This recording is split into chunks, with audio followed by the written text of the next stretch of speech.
Il y a 3 semaines, il y a quelqu'un qui est entré dans l'appartement.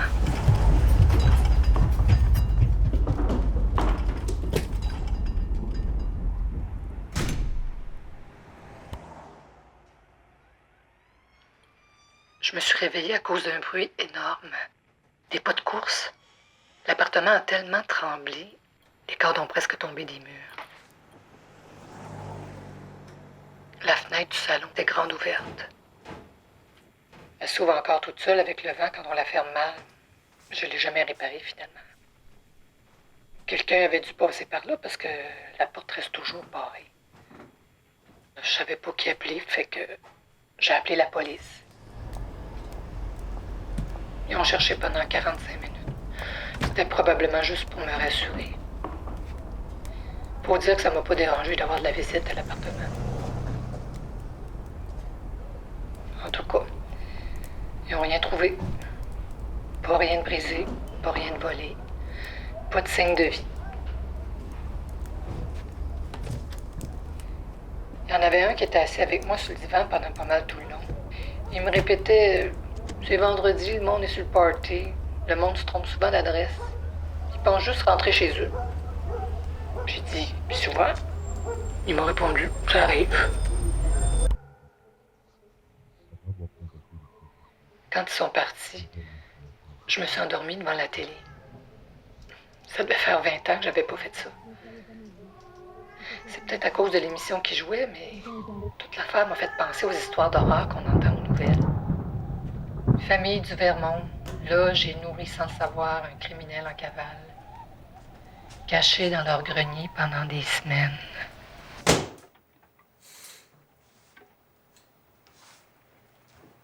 J'ai pas trop pensé sur le coup.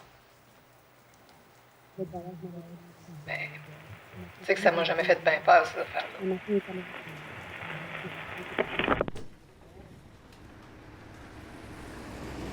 Faut croire que ça m'est resté dans la tête. J'ai commencé à avoir cette drôle d'impression-là. J'ai commencé à m'imaginer des choses, à mal placer les affaires ou à mal les chercher, je sais plus trop. À trouver que l'appartement avait l'air différent.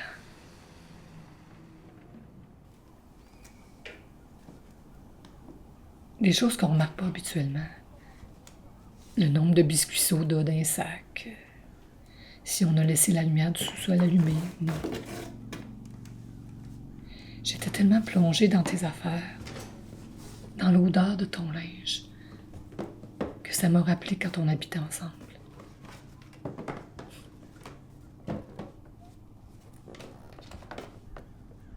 C'est comme si quelqu'un déplaçait des choses derrière le coin de chaque mur, réchauffait les pièces quand j'étais dans celle d'à côté. Je sais comment ça sonne, mais j'étais comme persuadée que si jamais je voyais quelque chose bouger du coin de l'œil, je serais capable de te reconnaître aussitôt.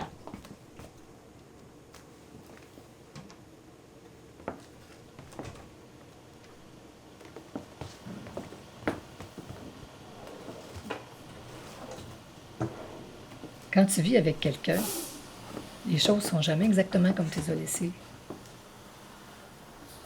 Mais on s'habitue.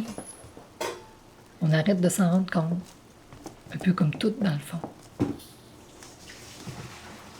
Est-ce que j'ai toujours tiré le rideau de la douche pour le faire sécher ou est-ce que j'ai juste commencé à le faire comme toi par habitude?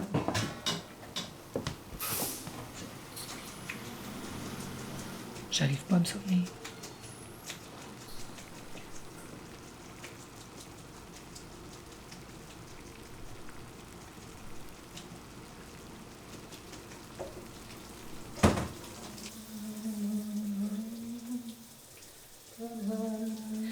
Après 2 semaines, c'est devenu beaucoup plus fréquent.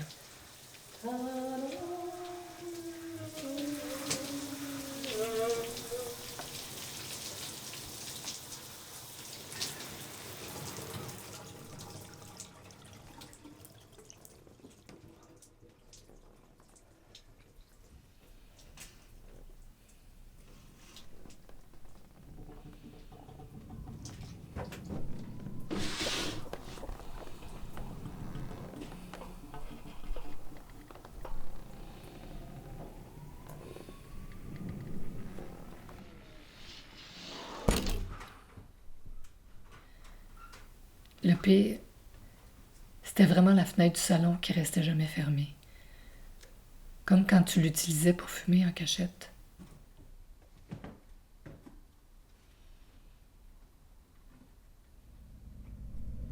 Je te l'ai jamais dit, mais je t'entendais te lever la nuit.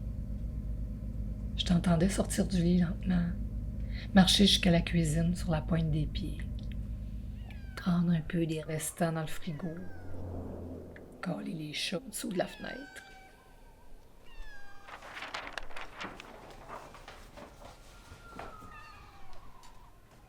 Elle restait toujours entr'ouverte après. Je sais pas si c'était pour la fumée ou si tu t'en rendais même pas compte. En tout cas, je repassais tout le temps la fermer derrière toi en allant aux toilettes. Je trouve ça drôle qu'on s'en soit jamais parlé.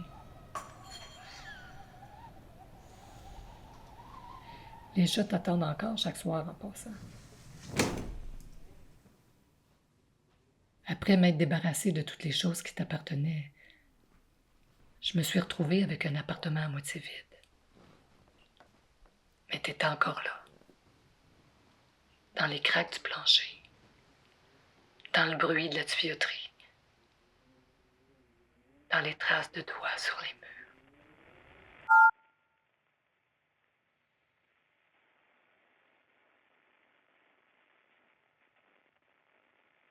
Je suis plus capable de dormir dans notre lit. La nuit, je m'assois dans le salon et je t'attends. C'est la seule chose qui marche.